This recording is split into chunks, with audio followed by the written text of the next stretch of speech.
Hello everyone, আমি অনামিকা। আশা করি সবাই ভালো আছো।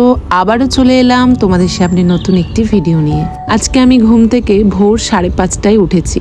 আজ থেকে শুরু হলো আমার যোগা ক্লাসটা সকালে নেওয়ার একটাই কারণ, আমি খুব সকালে ঘুম থেকে উঠতে পারি না। এই ক্লাসের জন্য যাতে আমি সকালে ঘুম থেকে উঠতে পারি।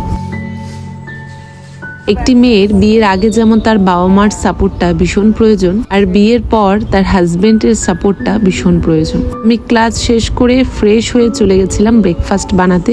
এদিকে বাইরের উঠোনটা আমার হাজবেন্ড ঝাড় দিয়ে দিল। এই এতটুকুই হেল্প আমার কাছে অনেক। আজকে আমরা তিনজনই সেম ব্রেকফাস্ট করেছি। ব্রেকফাস্টে ছিল রাগি দিয়ে রুটি, সাথে কলা, একটা ডিমের অমলেট।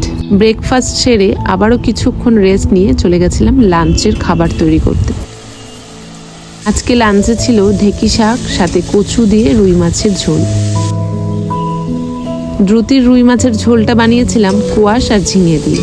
অনামিকা দাস প্রোফাইলে একজন ভিউয়ার্স বলেছে, করো তো ওই এক পদের রান্না। তুমি হয়তো আর কিছু বলনি, কিন্তু তোমার ওই একটা কথাই অনেক কিছু বুঝিয়ে দিয়েছে।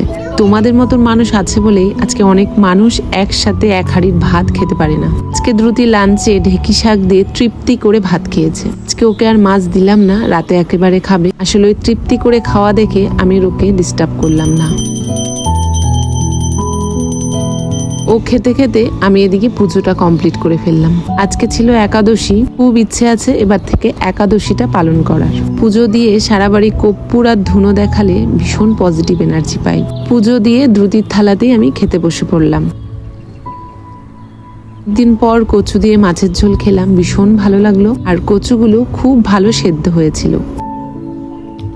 খাওয়া দাওয়া সেরে চলে গেছিলাম ঘুমোতে। একেবারে রাতের ডিনারের সময় তোমাদের সামনে হাজির হলাম। আমরা যখন বাড়িতে কাজ করি, আমরা দুজন দুজনকে এইভাবেই হেল্প করি। এটার মধ্যে যেমন ছোট মোটো খুনসুটিও থাকে, আবার ভালোবাসাও থাকে।